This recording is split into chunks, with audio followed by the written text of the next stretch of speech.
Presenting flags, please welcome the ceremonial officers representing the Parks Department, the Department of Sanitation, the New York City Police Department, and the Fire Department of New York.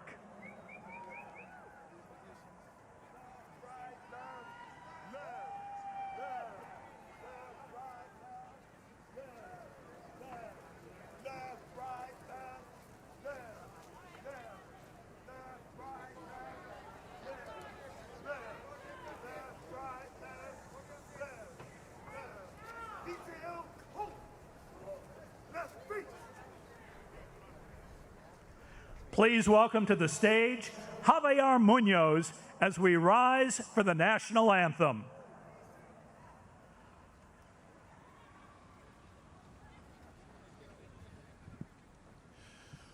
Oh, say, can you see by the dawn's early light what so proudly we hailed at the twilight's last gleaming, whose broad stripes and bright stars through the perilous fight o'er the ramparts we watched were so gallantly streaming, and the rocket's red glare, the bombs bursting in air, gave proof through the night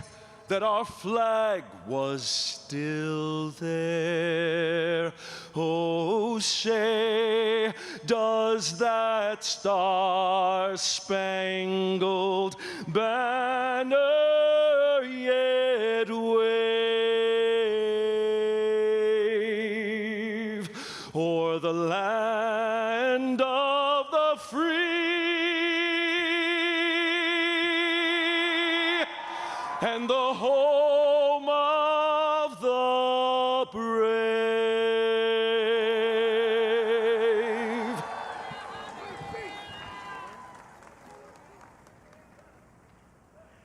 To deliver a welcome message, introducing Representative Alexandria Ocasio-Cortez.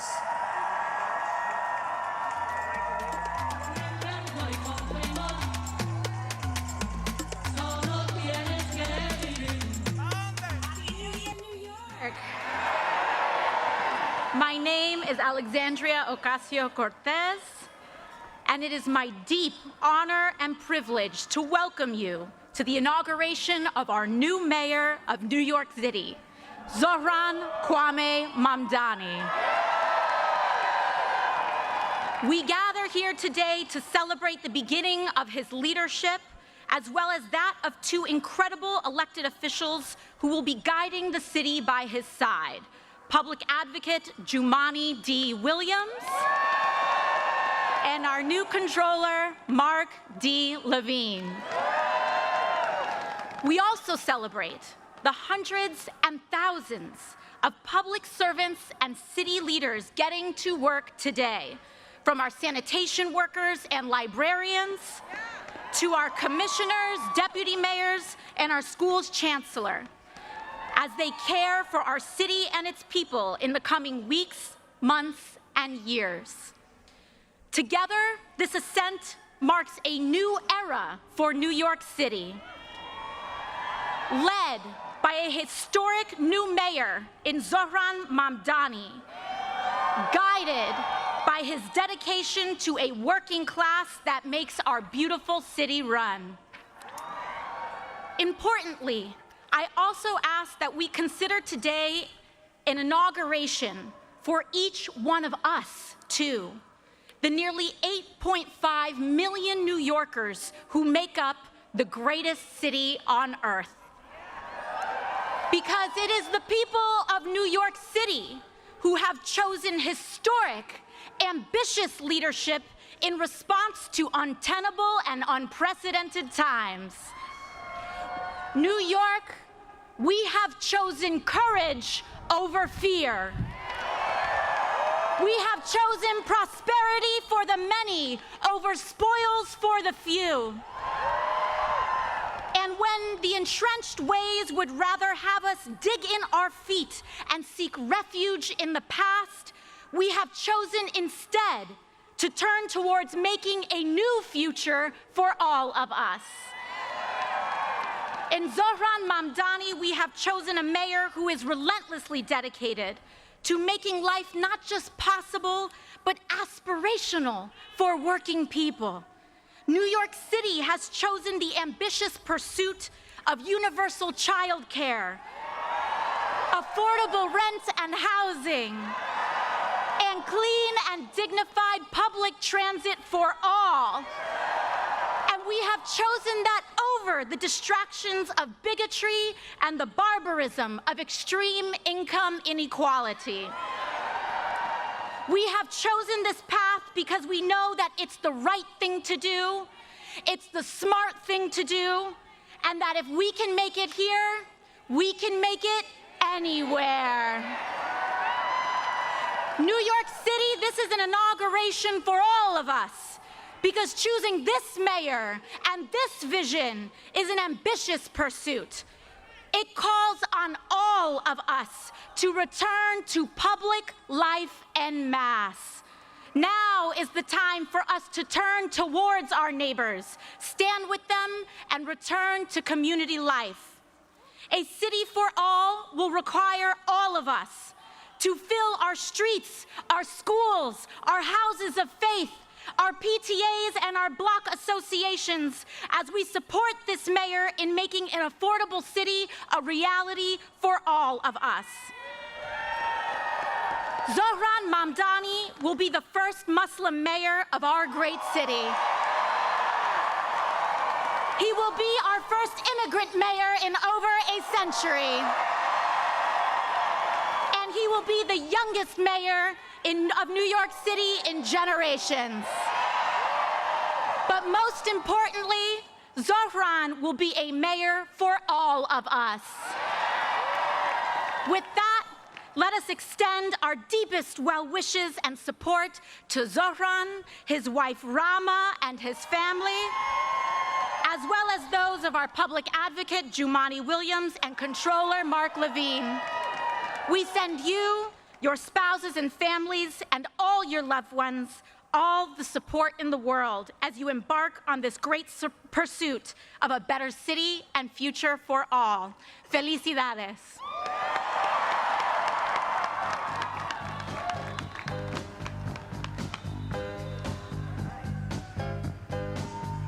From the Islamic Center of New York City, please welcome Imam Khalid Latif, joined on stage by representatives from New York City's many faith communities, Rabbi Ellen Lipman, Pastor Andrew Wilkes, Reverend Stephen Green, Elder Jeffrey Sigler, Achuria Arun Gosai, and Sardeep Tandeep Kaur.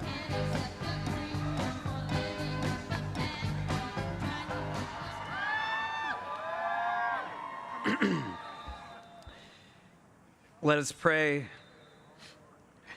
Ya Allah, Ya Rahman, Ya Arhamar Rahimin, most merciful of those who show mercy, we turn to you on this day from our city with hopeful hearts. Thank you for this moment. Thank you for the amazing individuals you have gathered here, diverse in color, language, journey, and name, but united in purpose, stitched together by shared hopes, all yearning to build something meaningful, lasting, and rooted in love, dignity, respect, and justice, no longer for the few, but for all. We come before you mindful that moments like this do not arrive on their own. They are carried forward by sacrifice, by organizing, by courage, by people who refuse to accept that the way things were was the way they had to remain. Say so. We come knowing that this day stands on the shoulders of so many who were told to wait their turn, to quiet their demands, to lower their expectations, but instead chose to believe that another New York was possible. We recognize that belief is not abstract. It was practiced by tenants organizing against displacement, by workers demanding fair wages, by parents advocating for their children's futures, by communities who kept showing up even when the odds said they should not.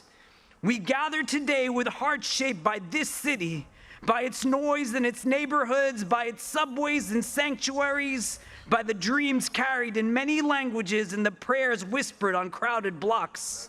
We thank you for New York City, for a place that has taught the world how difference can become strength, how survival can become solidarity, how strangers can become neighbors, and for being a place that taught us that a young immigrant, democratic socialist Muslim can be bold enough to run and brave enough to win. Not by abandoning conviction, but by standing firmly within it. Not by shrinking who he is, but by trusting that authenticity can move a city towards justice.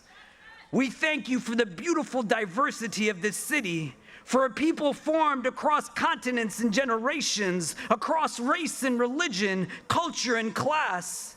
Teach us to never see that diversity as something to manage or fear, but as a sacred trust, a collective inheritance that expands our moral imagination and strengthens our shared future.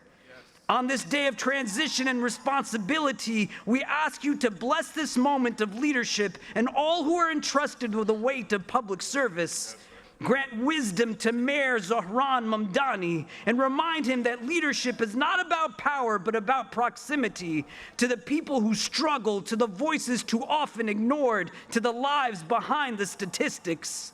Keep him close to the realities of this city, to the family doubling up in a one-bedroom apartment because rent has outpaced wages, to the home health aide commuting hours each day to care for others while struggling to afford care for themselves, to the public school student navigating overcrowded classrooms, to the small business owner choosing between closing their doors or passing rising costs onto neighbors who already have too little.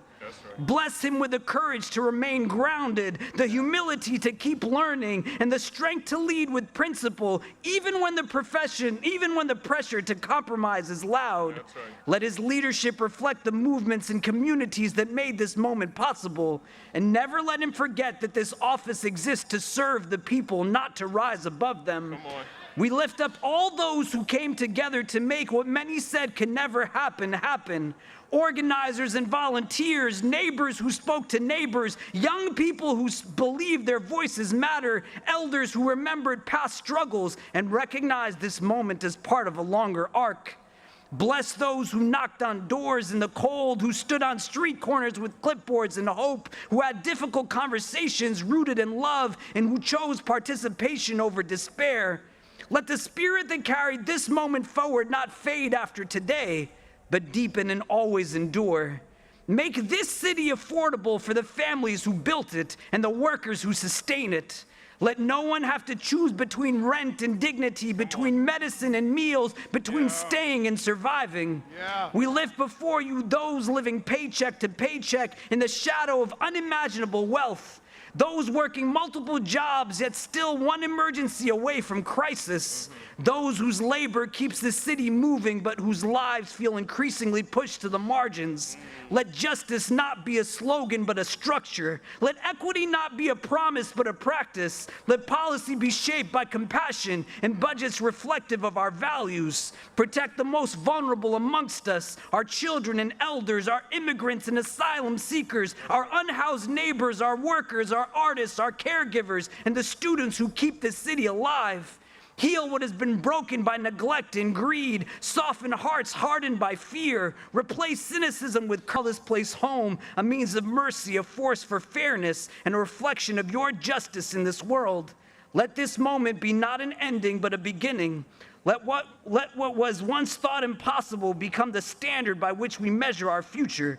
And let New York City continue to show the world what is possible when people believe in one another, and continue to show that respect, dignity, and compassion are no longer for the few, but for the all. Amen. Amen. Amen. Well done. Well done, Imam. Well done.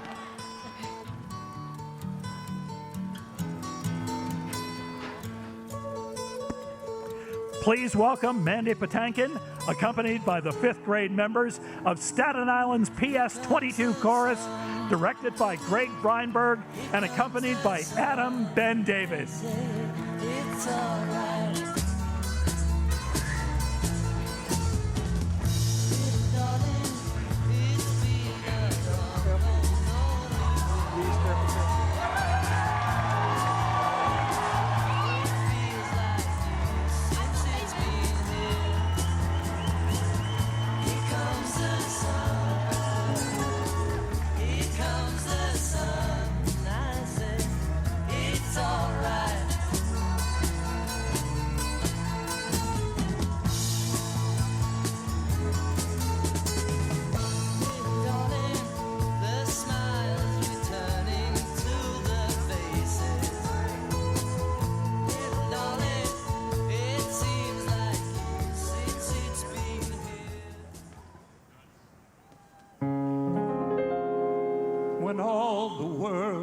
A hopeless jumble, and the raindrops tumble all around.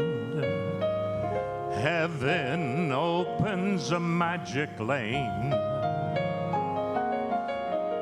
When all the clouds darken up the skyway, there's a rainbow, a highway to be found, leading from your window pane to a place behind the sun, just a step beyond the rain.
If happy little bluebirds fly beyond the rainbow, why, oh, why can't we?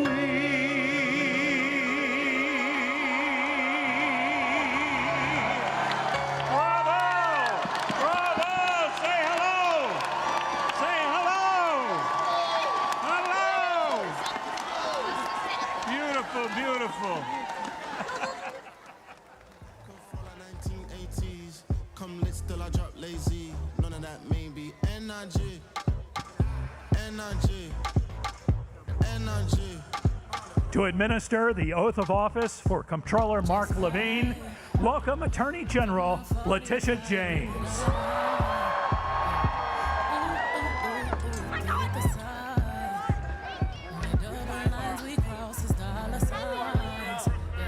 Brooklyn. Woo!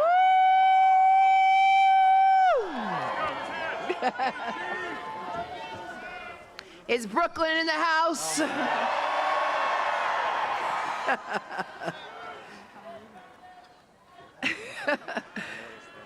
Good afternoon and Happy New Year. I am so proud to be here today to usher in a new day for New York City. And today it is my honor and my privilege to swear in someone who has been a champion for tenants, a fearless fighter for working people in every corner of our city, my friend and the next controller of New York City, Mark Levine. It is truly my honor and my privilege to administer his oath of office. Controller-elect Levine, please raise your right hand and repeat after me. I, Mark Levine, do solemnly swear that I will support the Constitution of the United States, the Constitution of the United States, the Constitution of the State of New York, the Constitution of the State of New York, and I will faithfully discharge the duties of the Controller of the City of New York according to the best of my ability. Congratulations, Mr. Controller.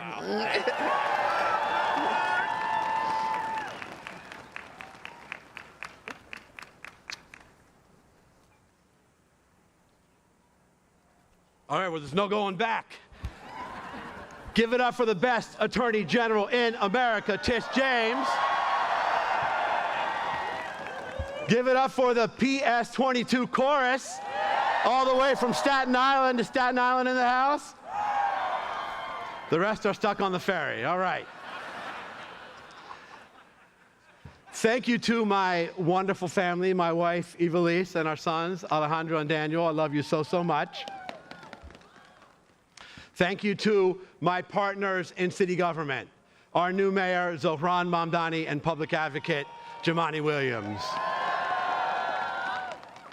How remarkable is it that on these steps today, we have 3 swearings in, one by a leader using a Quran, one by a leader using a Christian Bible, and one by a leader using a Chumash, or Hebrew Bible. I am proud to live in a city where this is possible. Muy buenos días a todos y a todos. Me alegro que estén acá con nosotros. Lamento que están pasando tanto frío, pero ni modo. ברוכים הבאים לכולכם, איזה כיף שבאתם. שלום פוימה ezomazisas. Now, for those of you who do not know Spanish, Hebrew, or Greek, welcome, thank you, and please download Duolingo. Now, I know what you're all thinking. What the heck is a comptroller? Excellent question. This job is about ensuring that people who have spent their lives working for this city can retire with dignity. It's about ensuring that our budget reflects our values, that our government inspires the trust of its people. A comptroller also understands the consequences for working-class families when they are excluded from our economic system. I have seen this in my own neighborhood of Washington Heights, where far too many families, for far too long, have been held back from achieving their dreams, blocked from banks, and forced to rely instead on pawn shops and loan sharks. Back in the 1990s, I founded a community credit union uptown to change this. This financial cooperative, owned by the community, has lent out over $100 million in small loans in the neighborhood, with a 98% repayment rate, proving that when you give working people an opportunity, they will seize it. This is what our city must do now on a grand scale. Build an economy where we care for each other, where our prosperity is shared, where everyone has a fair shot.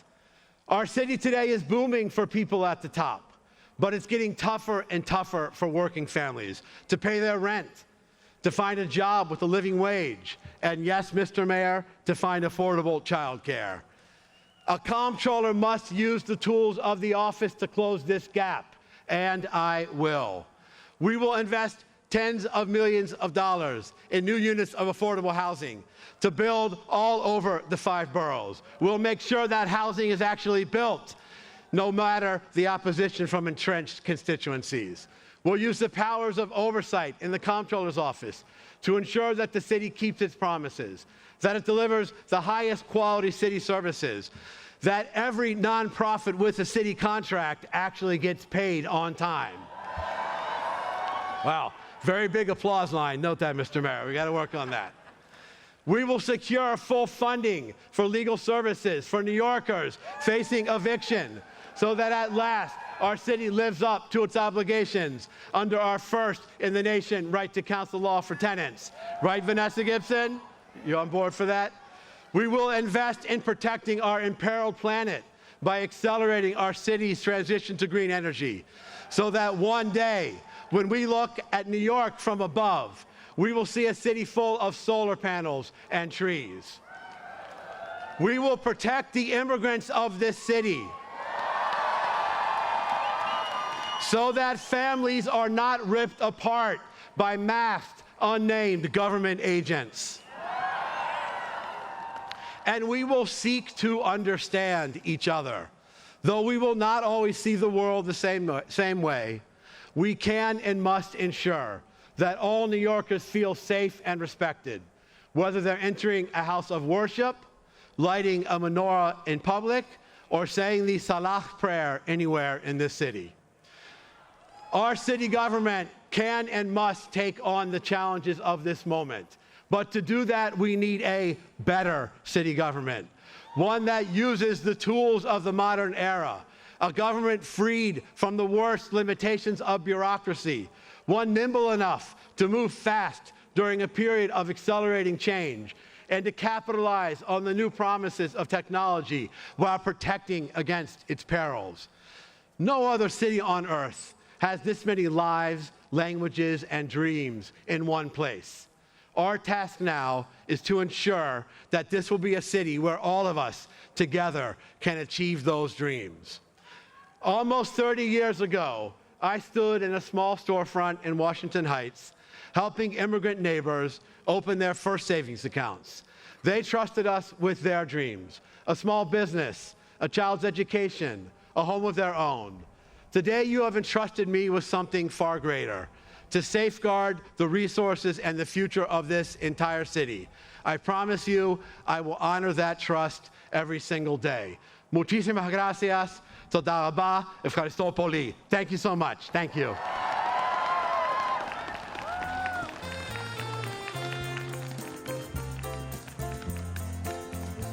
To recite his original poem, Proof, please welcome Cornelius Eady.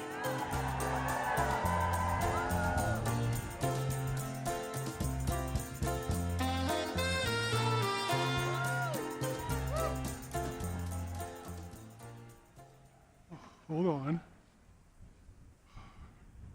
Well, first of all, I want to thank the mayor. I want to thank the mayor and his staff for inviting me, for the honor of inviting me here to read this poem.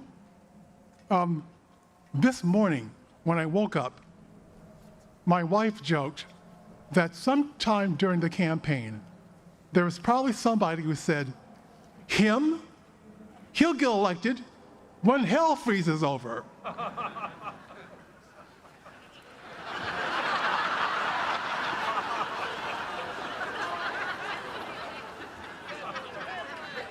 So here we are.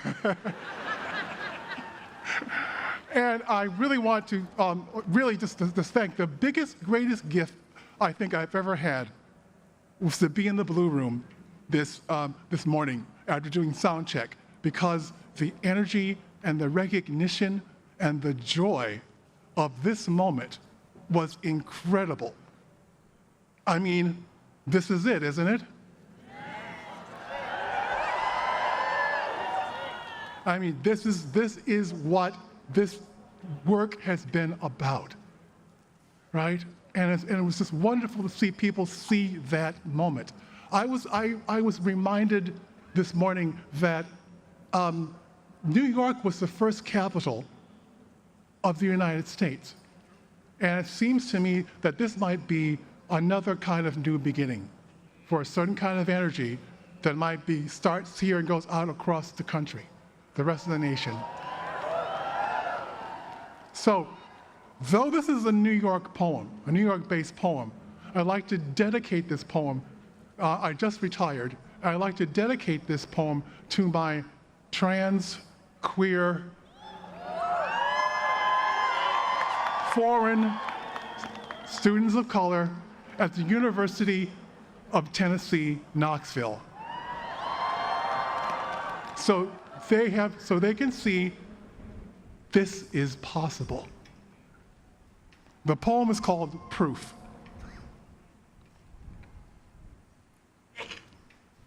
Proof. You have to imagine it. Who said you were too dark, too large, too queer, too loud? Who said you were too poor, too strange, too fat? You have to imagine it. Who said you must keep quiet? Who heard your story, then rolled their eyes? Who tried to change your name to invisible? You've got to imagine. Who heard your name and refused to pronounce it? Who checked their watch and said, "Not now"? James Baldwin wrote, "The place in which I'll fit will not exist until I make it." New York, city of invention, roiling town, refresher and renewer. New York, city of the real, where the canyons whisper in 100 tongues. New York, where your lucky self waits for your arrival, where there is always soil for your root. This is our time. The taste of us, the spice of us, the hollers and the rhythms and the beats of us, in the echo of our ancestors who made certain we know who we are. City of insistence, city of resistance.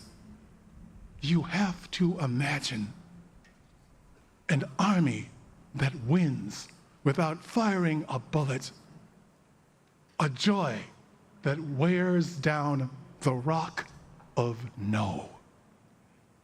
Up from insults, up from blocked doors, up from trick bags, up from fear, up from shame, up from the way it was done before.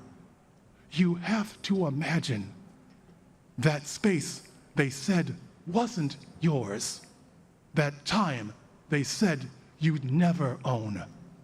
The invisible city lit, on its way. This moment is our proof.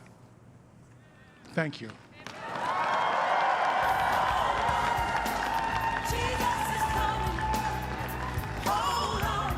To administer the oath of office to Public Advocate Jumanji Williams, welcome 3 New Yorkers who have been impacted by immigration enforcement in New York City. Josue Nicolno Amundrai, Amadou Lee, Asadu Diallo, and Rebecca Press.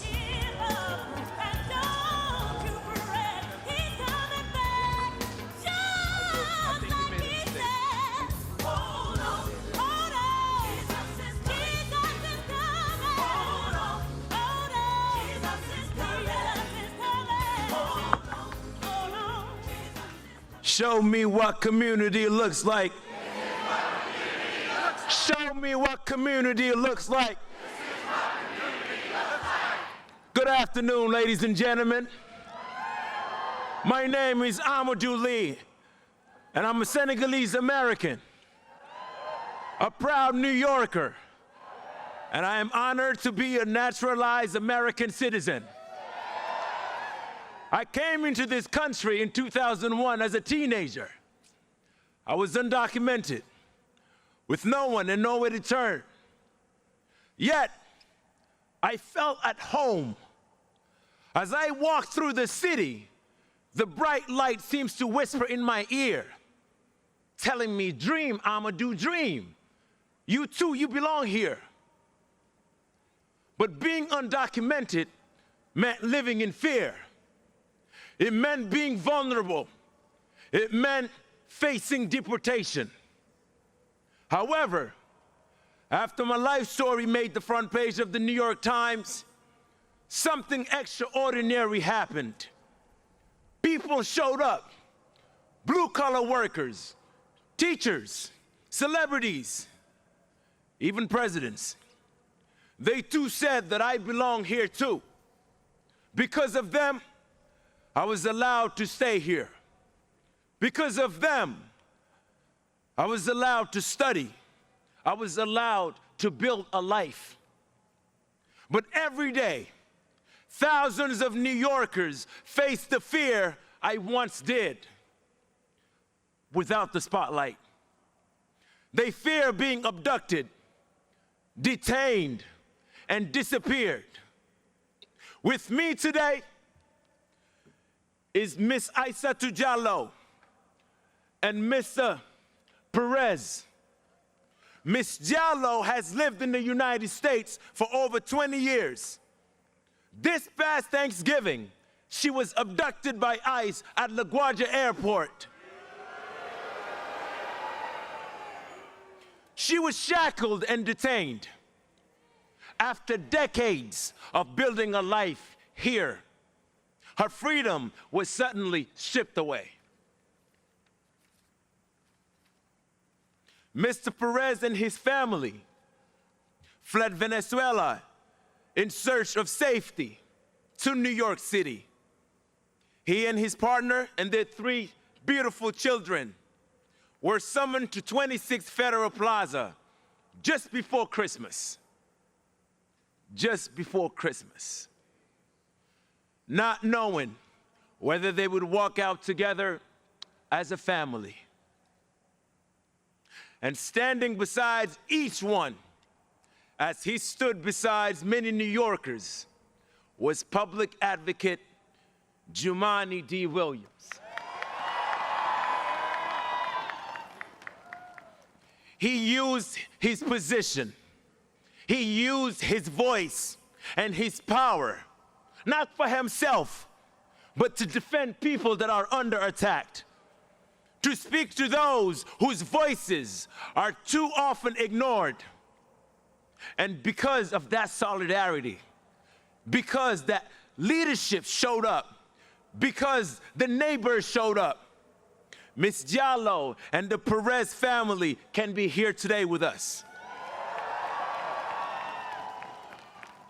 I would like to thank everyone who continued to stand with immigrant families in the face of fear and intimidation, and everyone who refused to look away.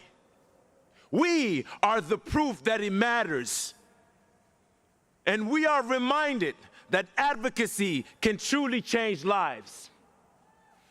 Because of the courage and compassion of New Yorkers, we stand here today at City Hall, ladies and gentlemen.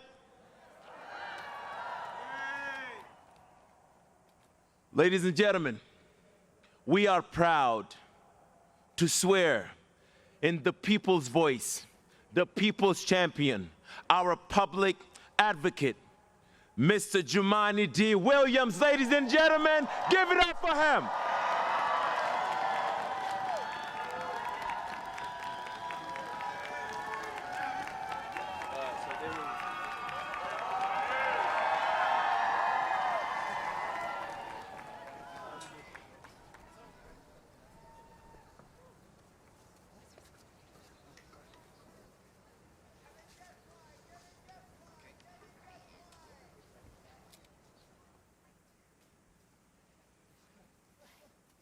Please raise your right hand. I, Jumaane D. Williams, I, Jemani D. Williams, do solemnly affirm do solemnly affirm that I will support the Constitution of the United States that I will support the Constitution of the United States, and the Constitution of the State of New York, the Constitution of the State of New York, and that I will faithfully discharge the duties and I will faithfully discharge the duties of the Office of Public Advocate for the City of New York, of the Office of the Public Advocate for the City of New York, according to the best of my abilities. according to the best of my ability. Congratulations.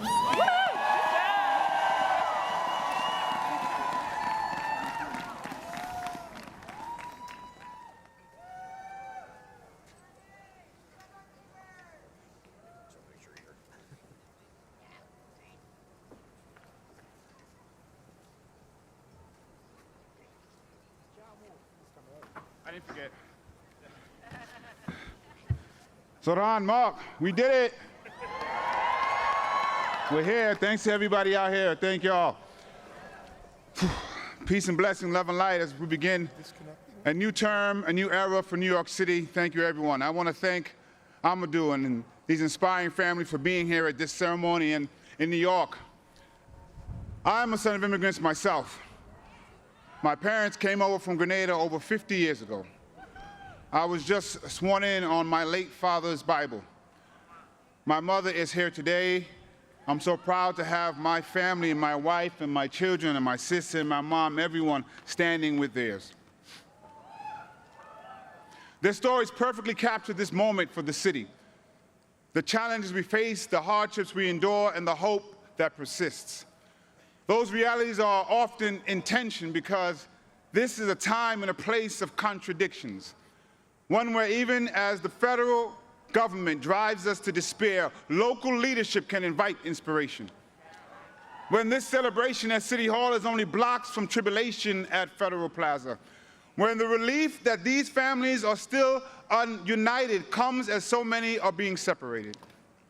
And this sense of contradiction carries across the 5 boroughs. This is a city of enormous wealth and enduring poverty, of the greed of some and the generosity of many, of darkness and of light. And I've seen the darkness, of course, yet I look out on New York today and I see so much light.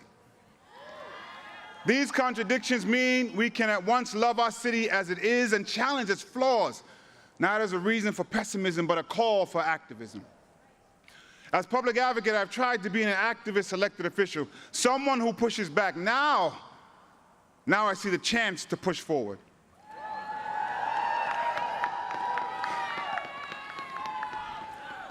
To provide accountability aimed at the ideal that government has an opportunity and an obligation to do good.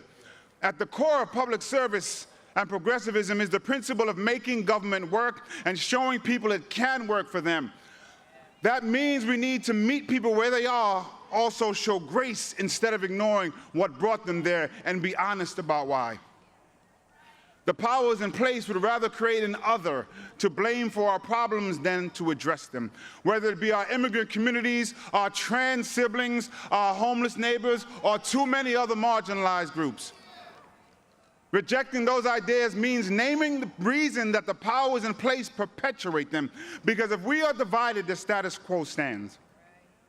Whether you arrived in our city generations ago, or 5 years ago, or 5 minutes ago, the reason so many New Yorkers have too little are not because of the people who have even less or who have been here for less time, not because of the people pushed to the bottom, but the systems entrenched at the top.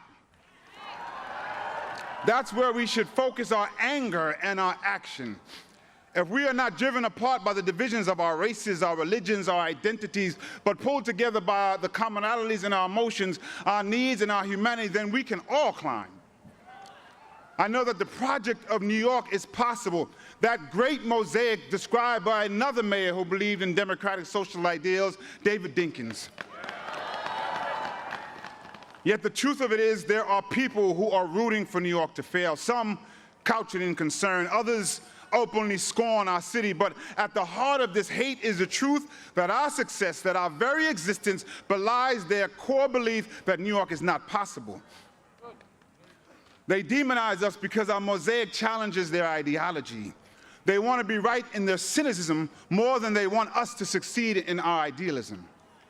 They are driven by the idea that bringing together so many diverse people, cultures, faiths, identities into a united community is impossible. But New York, we are a shining beacon of possibility. We cross new cultural borders through each subway stop and are introduced to new experiences through each passenger. Our possibilities come in every language and from every heritage. So do our prayers, so do our people, so does our power. We've shown it in the face of oligarchy and authoritarianism. Neighbors standing with neighbors across borough and background to defend immigrant communities and feed hungry families. We see it in the multicultural mosaic that brought us to this very moment. Even with this great moment, I know that realizing the full potential of our possibility will not be easy. It never has been. Yet I believe it's possible to make great progress because I've seen it through my years in the building behind me and the streets before us. I've been in our movement and I've seen things move. The simple truth is that governing is hard, that achievement is exhausting, and I aim to assist my partners in government when possible and hold them to account when necessary to learn from what we've done and guide what we can do. I believe in this possibility that with the people, the tools, the passions, and the compassion that we need, we can meet the moment and create change. We can look into the unknown and see opportunity. That's the thing about uncertainty. Anything can happen, but anything can happen. We could make New York more affordable, more safe, and more just. We could, we can, and we have to try. This optimism toward action is embedded not only in our city's heritage, history, but in my heritage. In Grenada, Maurice Bishop took up the fight for these radical, crazy ideas, socialist ideals like housing, healthcare, and education. He demanded that we move forward ever, backward never. And today I echo that call from the Isle of Spice to the island of Manhattan. He also cautioned that revolutionaries do not have the right to be cowards. We can be afraid, but we have to meet that courage to match it. There are things to be feared, but there is also reason to hope. Hope is the embrace of possibility. Hope and fear are undeniably connected. Hope is the belief that good can come. Fear is the worry that it won't. In these contradicting ideals, we are faced with a choice, and I choose hope. In other words, I have faith. But faith without works is dead. So today, I'm committing to the work of public service, and I ask every New Yorker to commit their own talents to use what they have and do what they can for the success of our city and everyone who calls it home. I don't know if when my Grenadian mother arrived as a teenager, she hoped that a half a century later her son would speak from these steps. But she could have, because here in New York City, we choose to celebrate possibility and work to make reality. I wish I could go back and tell my younger self that. Instead, I'll say it to my daughters today, to the children of the Perez-Araneda family, to everyone who may question their own worth like I did, or whether it's worth fighting for the city with all its contradictions and problems and possibilities.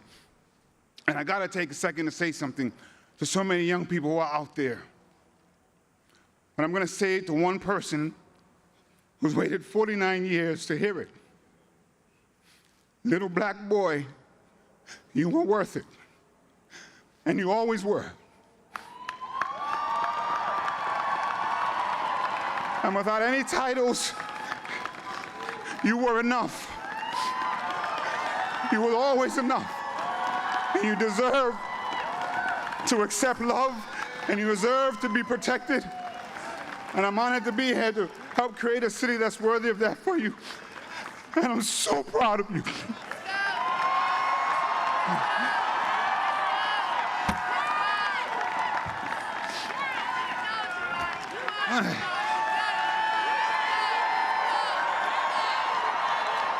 So just hold on, we're gonna be all right. We're gonna be all right. I'm so proud of you. It's all right. Let's go. We're gonna be all right.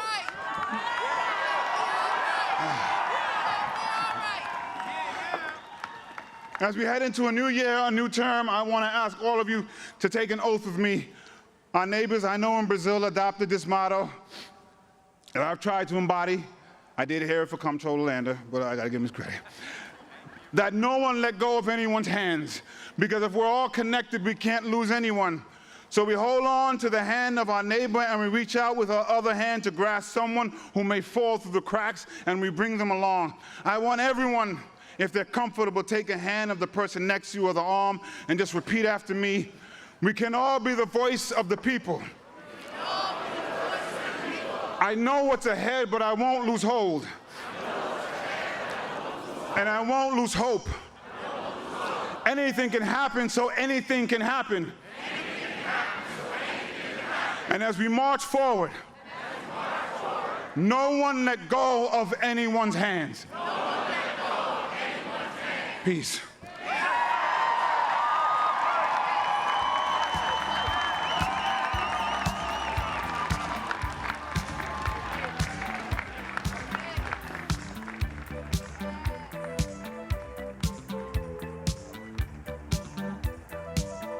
To perform the labor anthem, Bread and Roses, please welcome to the stage Lucy Dacus.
To perform the labor anthem, Bread and Roses, please welcome to the stage Lucy Dacus.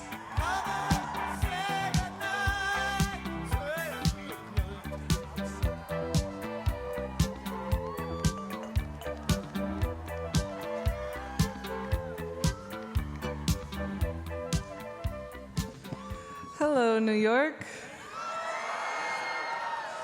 Happy New Year.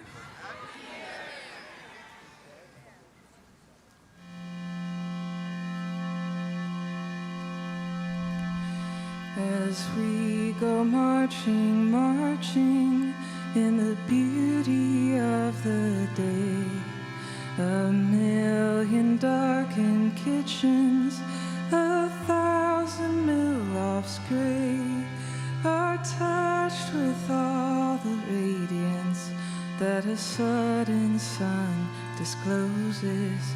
For the people hear us singing, bread and roses, bread and roses.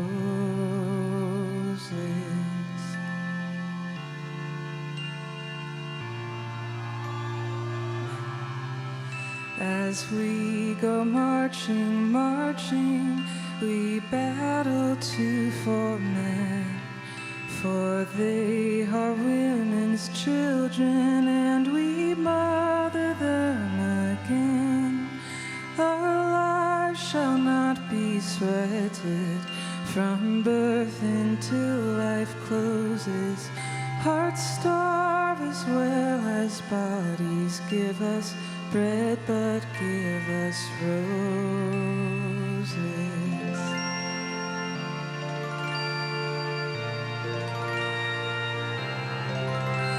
As we go marching, marching, unnumbered women dead go crying through our singing their ancient call for bread. Small art in love and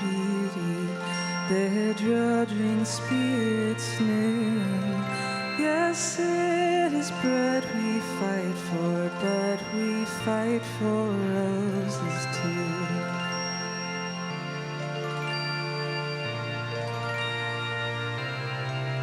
As we go marching, marching, we bring the greater days. The rising of the women means the rising of the race. No more the drudge and idler tend that toil where one reposes, but a sharing of life's glories, bread and roses, bread and roses.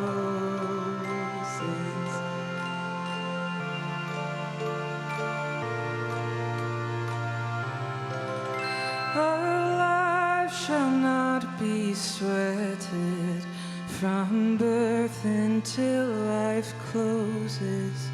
Hearts starve as well as bodies, bread and roses, bread and roses.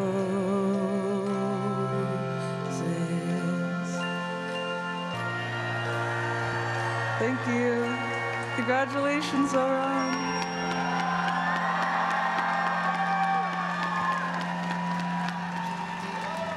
Come gather round, people, wherever you roam, and admit that the waters around you have grown, and accept it that soon you'll be drenched to the bone. If your time to you is worth saving, then you To administer the oath of office for Mayor Zohran Mamdani, welcome Senator Bernie Sanders.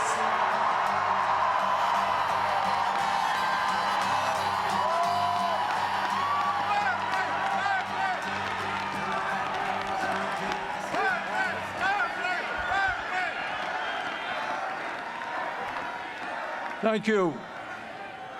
Mr. Mayor, thank you very much for inviting me to what has been an extraordinarily moving and beautiful afternoon. And I'm here mostly to thank the people of New York City. At a time in our country's history when we are seeing too much hatred, too much divisiveness, and too much injustice, thank you for electing Zohran Mamdani as your mayor. New York, thank you for inspiring our nation. Thank you for giving us, from coast to coast, the hope and the vision that we can create government that works for all, not just the wealthy and the few. At a moment when people in America, and in fact throughout the world, are losing faith in democracy, over 90,000 of you in this city volunteered for Zohran's campaign. You knocked on doors. You shared your dreams and your hopes for the future of this city. And in the process, you took on the Democratic establishment,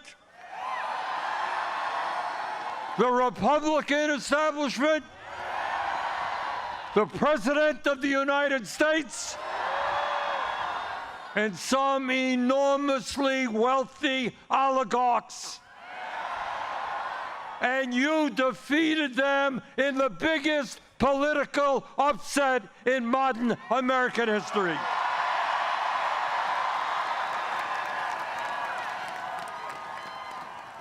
You showed the world the most important lesson that can be learned today, and that is that when working people stand together, when we don't let them divide us up, there is nothing we cannot accomplish. Running a great and winning campaign was extremely difficult. but governing a city of 8 million people with all of its complexities and all of the problems that Zohran is inheriting will be even harder. Zohran needed your help to win the election. Now he will need your help to govern. Grassroots democracy and people participating in the day-to-day struggles of this city will lead to good governance. Please remain involved. You know, all of us have heard how Zohran's opponents have called the agenda that he campaigned on radical, communistic, and absolutely unachievable. Really? That's not what we believe. In the richest country in the history of the world, making sure that people can live in affordable housing is not radical. It is the right and decent thing to do. And in the midst of a massive housing crisis, it is exactly what the people of this city and this country want and need. Providing free and high-quality child care is not radical. Countries all over the world have done it for years. It is what our kids require if they're going to be well prepared for school and what working parents desperately need. It is, in fact, what every city in America should be doing. Free bus transportation is not radical. It will save workers time and money, protect our environment, and make the city more efficient. And making sure that every family in the city, regardless of income, has access to decent, quality food at an affordable cost is not radical. Good nutrition keeps us healthy, helps prevent chronic illnesses. In the long run, city-sponsored grocery stores will save society money. Lastly, and maybe most importantly, demanding that the wealthy and large corporations start paying their fair share of taxes.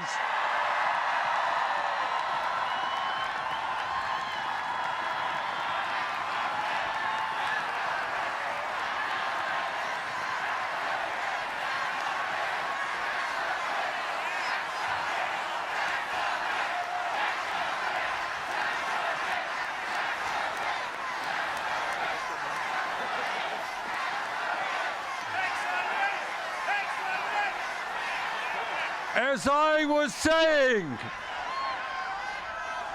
demanding that the wealthy and large corporations start paying their fair share of taxes is not radical. It is exactly the right thing to do.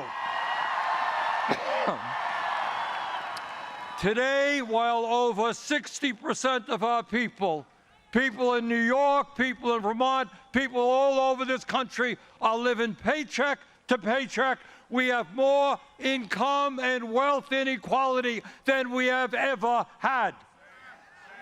While tens of millions struggle to put food on the table, pay for health care, pay for housing, the top 1% have never, ever had it so good. And yet, there are billionaires and large corporations that pay almost nothing in taxes. That has got to end. That will end.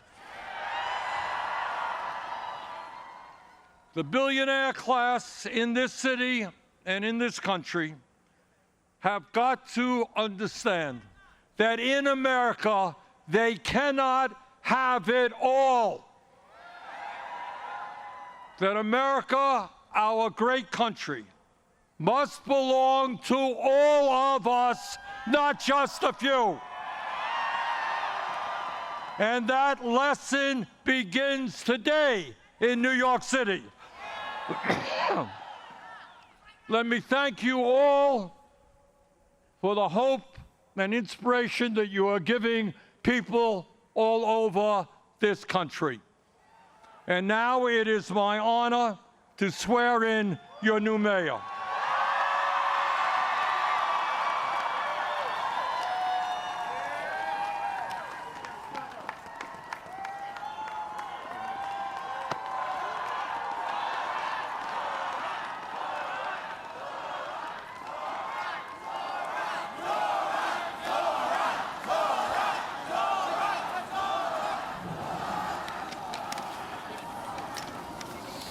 Please repeat after me.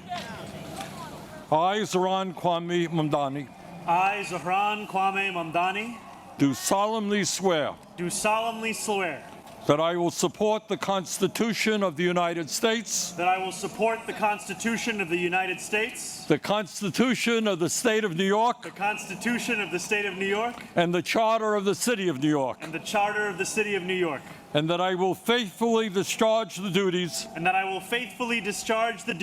of the office of the Mayor of the City of New York, according to the best of my ability. So help me God. So help me God.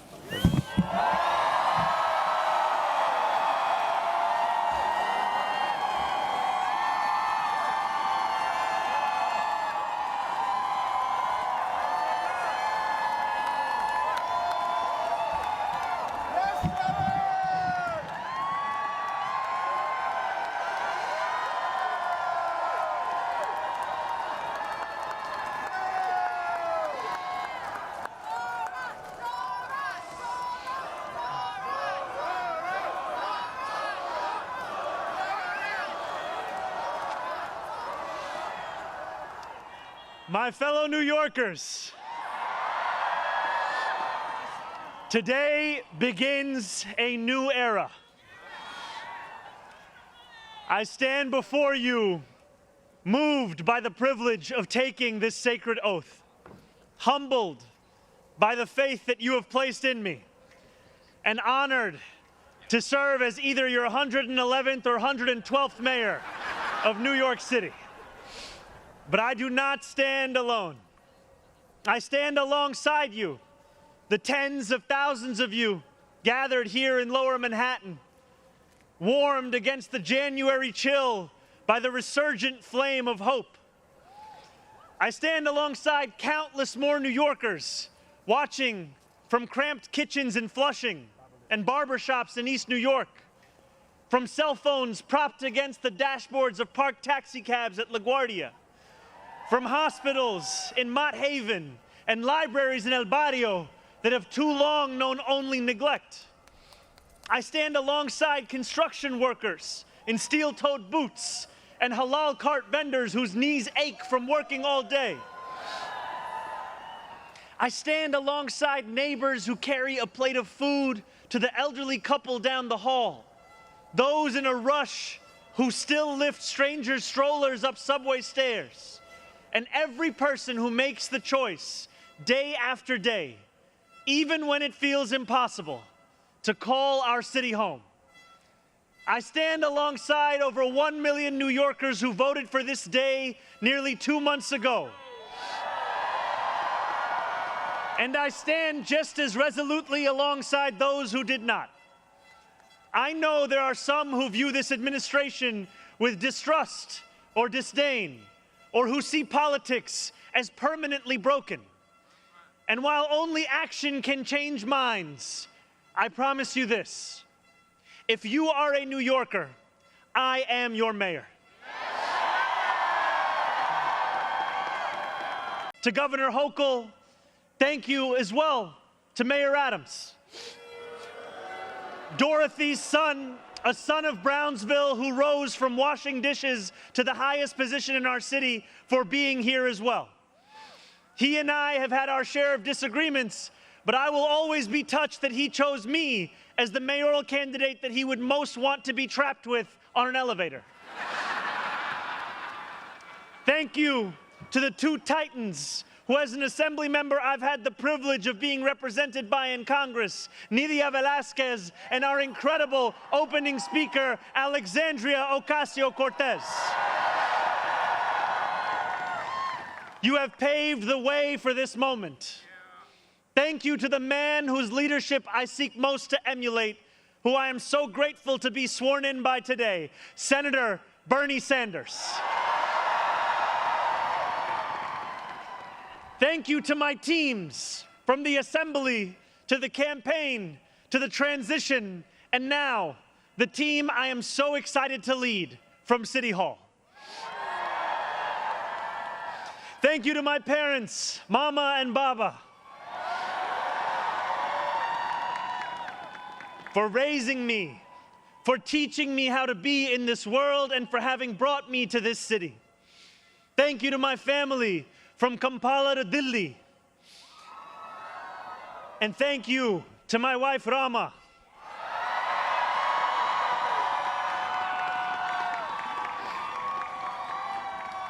For being my best friend and for always showing me the beauty in everyday things.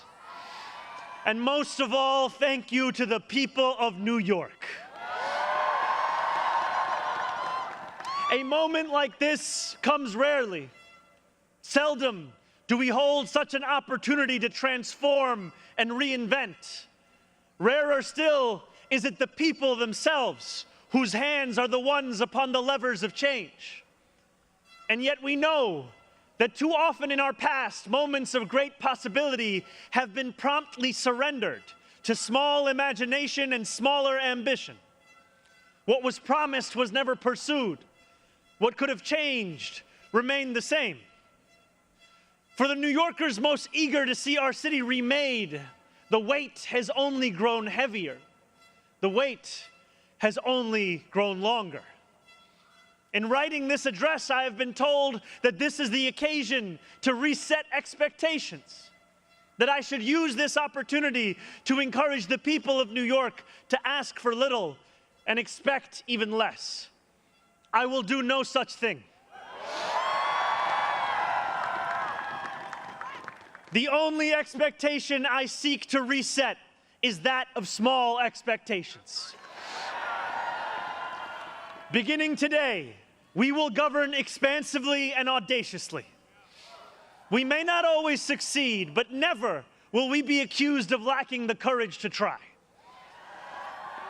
To those who insist that the era of big government is over, hear me when I say this. No longer will City Hall hesitate to use its power to improve New Yorkers' lives. For too long, we have turned to the private sector for greatness while accepting mediocrity from those who serve the public. I cannot blame anyone who has come to question the role of government, whose faith in democracy has been eroded by decades of apathy. We will restore that trust by walking a different path, one where government is no longer solely the final recourse for those struggling, one where excellence is no longer the exception. We expect greatness from the cooks wielding 1,000 spices, from those who stride out onto our Broadway stages, and from our starting point guard at Madison Square Garden. Let us demand the same from those who work in government. In a city where the mere names of our streets are associated with the innovation of the industries that call them home, we will make the word City Hall synonymous with both resolve and results. As we embark upon this work, let us advance a new question, a new answer to the question asked of every generation. Who does New York belong to? For much of our history, the response from City Hall has been simple. It belongs only to the wealthy and well-connected, those who never strain to capture the attention of those in power. Working people have reckoned with the consequences. Crowded classrooms and public housing developments where the elevators sit out of orders. Roads littered with potholes and buses that arrive half an hour late, if at all. Wages that do not rise and corporations that rip off consumers and employees alike. And still, there have been brief, fleeting moments where the equation changed. 12 years ago, Bill de Blasio stood where I stand now as he promised to put an end to economic and social inequalities that divided our city into two. In 1990, David Dinkins swore the same oath I swore today, vowing to celebrate the gorgeous mosaic that is New York, where every one of us is deserving of a decent life. And nearly 6 decades before him, Fiorella LaGuardia took office with the goal of building a city that was far greater and more beautiful for the hungry and the poor. Some of these mayors achieved more success than others, but they were unified by a shared belief that New York could belong to more than just a privileged few. It could belong to those who operate our subways and rake our parks, those who feed us biryani and beef patties, picanha and pastrami on rye. And they know that this belief could be made true if only government dared to work hardest for those who work hardest. Over the years to come, my administration will resurrect that legacy. City Hall will deliver an agenda of safety, affordability, and abundance, where government looks and lives like the people it represents, never flinches in the fight against corporate greed, and refuses to cower before challenges that others have deemed too complicated. In so doing, we will provide our own answer to that age-old question: who does New York belong to? Well, my friends, we can look to Madiba and the South African Freedom Charter. New York belongs to all who live in it. Together, we will tell a new story of our city. This will not be a tale of one city governed only by the 1%, nor will it be a tale of two cities, the rich versus the poor. It will be a tale of 8.5 million cities, each of them a New Yorker with hopes and fears, each a universe, each of them woven together. The authors of this story will speak Pashto and Mandarin, Yiddish and Creole. They will pray in mosques, at shul, at church, at gurudwaras and mandirs and temples. And many will not pray at all. They will be Russian Jewish immigrants in Brighton Beach, Italians in Rossville, and Irish families in Woodhaven, many of whom came here with nothing but a dream of a better life, a dream which has withered away. They will be young people in cramped Marble Hill apartments where the walls shake when the subway passes. They will be black homeowners in St. Albans, whose homes represent a physical testament to triumph over decades of lesser-paid labor and redlining. They will be Palestinian New Yorkers in Bay Ridge,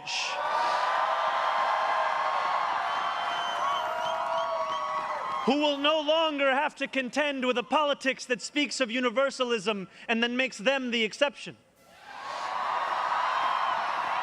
Few of these 8.5 million will fit into neat and easy boxes. Some will be voters from Hillside Avenue or Fordham Road who supported President Trump a year before they voted for me, tired of being failed by their party's establishment. The majority will not use the language that we often expect from those who wield influence. I welcome the change.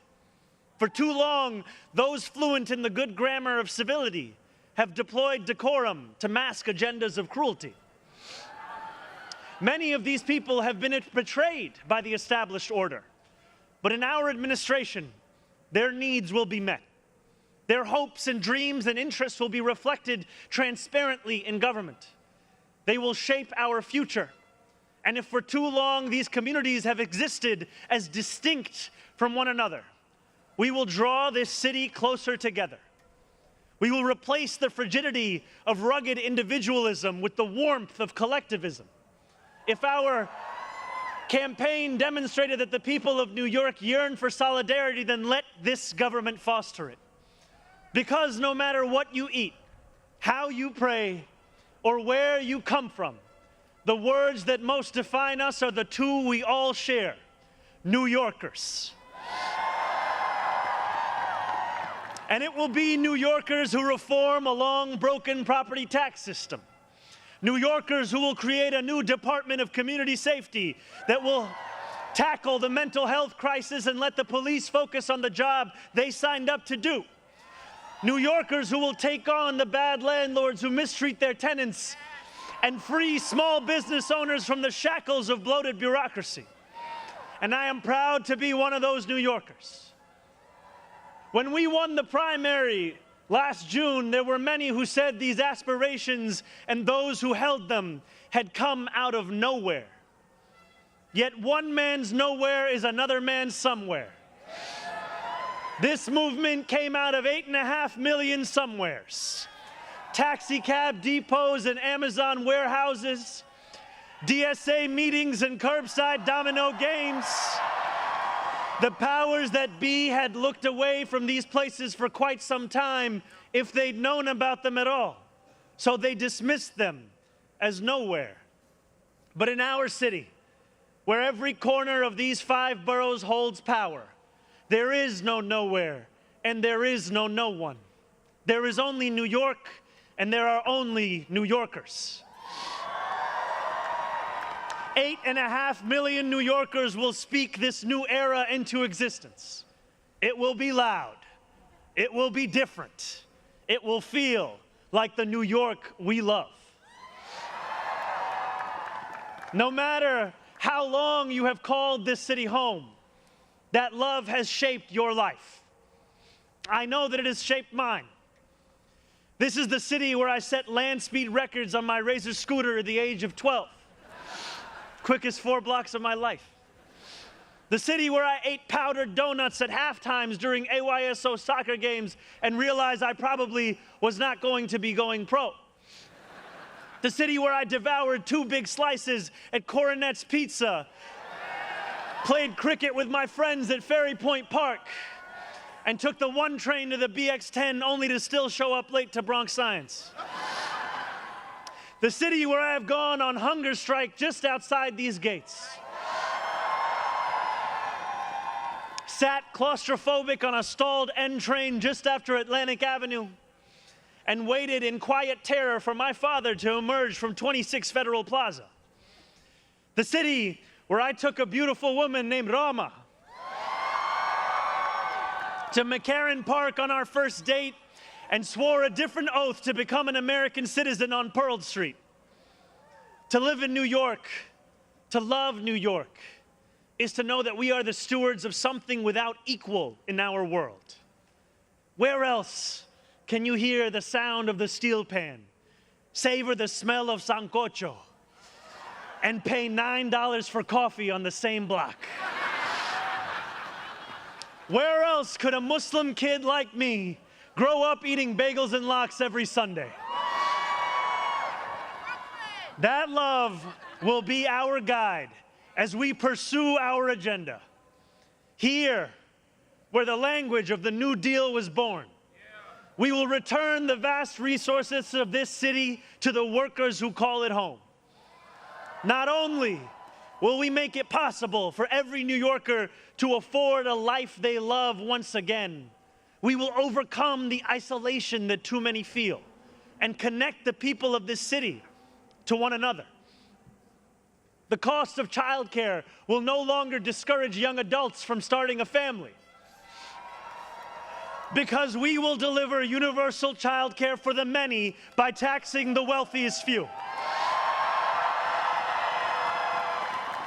Those in rent-stabilized homes will no longer dread the latest rent hike, because we will freeze the rent.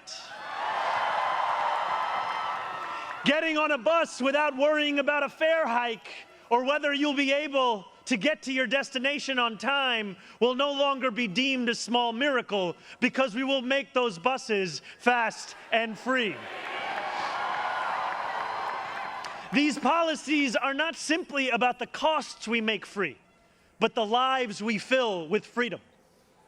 For too long in our city, freedom has belonged only to those who can afford to buy it. Our city hall will change that. These promises carried our movement to City Hall, and they will carry us from the rallying cries of a campaign to the realities of a new era in politics.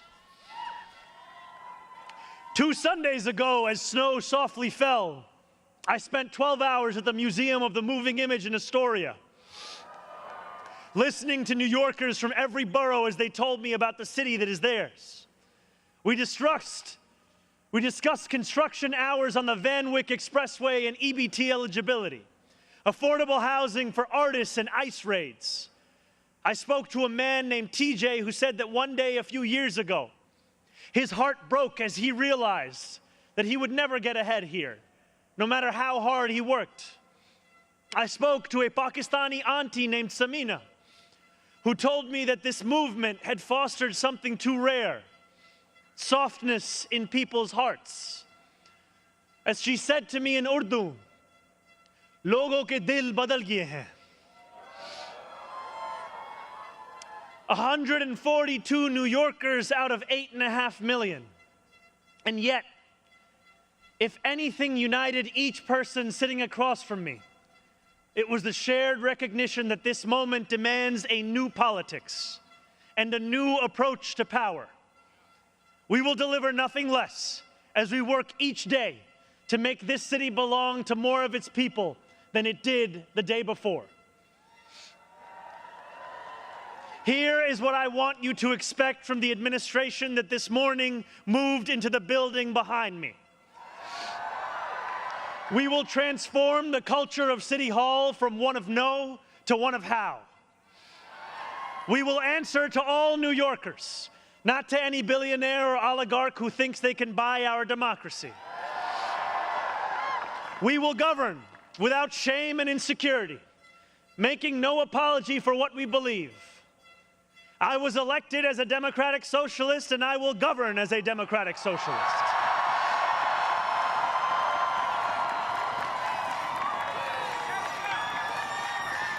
I will not abandon my principles for fear of being deemed radical. As the great senator from Vermont once said, what's radical is a system which gives so much to so few and denies so many people the basic necessities of life. We will strive each day to ensure that no New Yorker is priced out of any one of those basic necessities.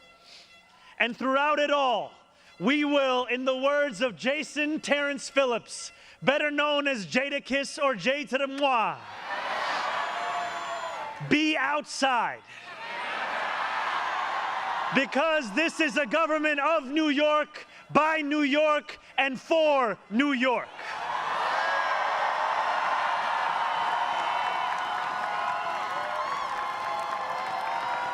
Before I end, I want to ask all of you, if you are able, whether you are here today or anywhere watching, to stand with me. I ask you to stand with us now and every day that follows. City Hall will not be able to deliver on our own. And while we will encourage New Yorkers to demand more from those with the great privilege of serving them, we will encourage you to demand more of yourselves as well. The movement we began over a year ago did not end with our election. It will not end this afternoon. It lives on with every battle we will fight together.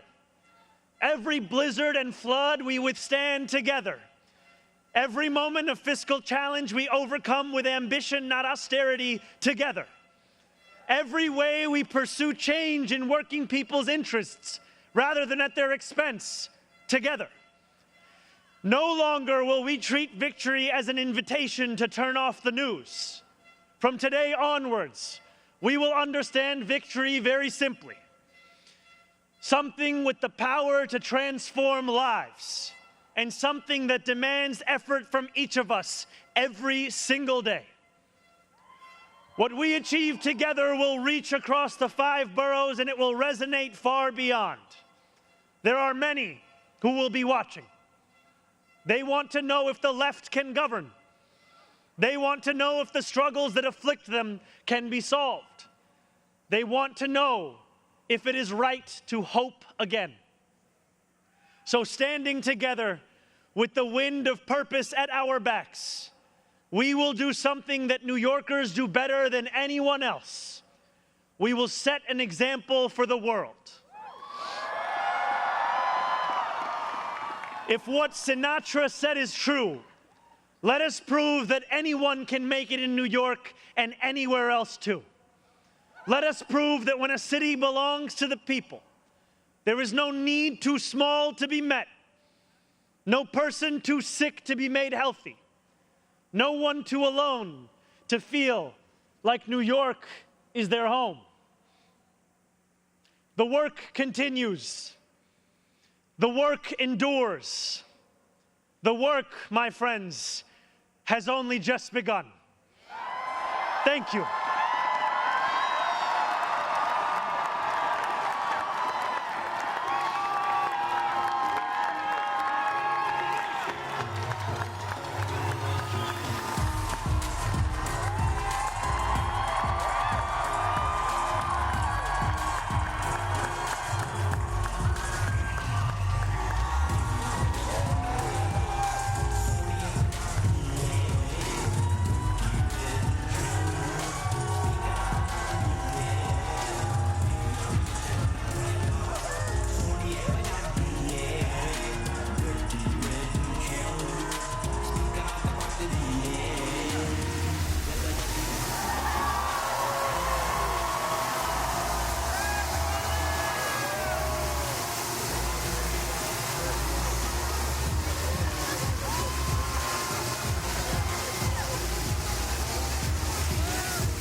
I got family, I don't got friend. Hey, hey, hey, hey. Tenu pata kede shahar vich rehna. Zohran, sing it, baby. New York vich munda rehda. Soniye Punjabi hai. Gatti red challenger. Speaker ach vajdi hai. New York vich munda rehda. Soniye Punjabi hai. Gatti red challenger. Brooklyn ਵਿੱਚ ਮੁੰਡਾ ਰਹਿੰਦਾ, Harlem ਵਿੱਚ ਮੁੰਡਾ ਰਹਿੰਦਾ, Astoria ਵਿੱਚ ਮੁੰਡਾ ਰਹਿੰਦਾ, Bronx ਵਿੱਚ ਮੁੰਡਾ ਰਹਿੰਦਾ, Queens ਵਿੱਚ ਮੁੰਡਾ ਰਹਿੰਦਾ, Staten ਵਿੱਚ ਮੁੰਡਾ ਰਹਿੰਦਾ, Manhattan ਵਿੱਚ ਮੁੰਡਾ ਰਹਿੰਦਾ. One more time, let's go! New York ਵਿੱਚ ਮੁੰਡਾ ਰਹਿੰਦਾ, ਸੋਹਣੀ ਪੰਜਾਬੀ ਹੈ, ਗੱਡੀ red challenger. Speaker ach vajdi hai. New York vich munda rehda. Soniye Punjabi hai. Gatti red challenger. Speaker ach vajdi hai. New York, make some noise for the mayor! Thank you. Thank you for attending the inauguration of a new era. We wish you safe travels and a happy new year.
made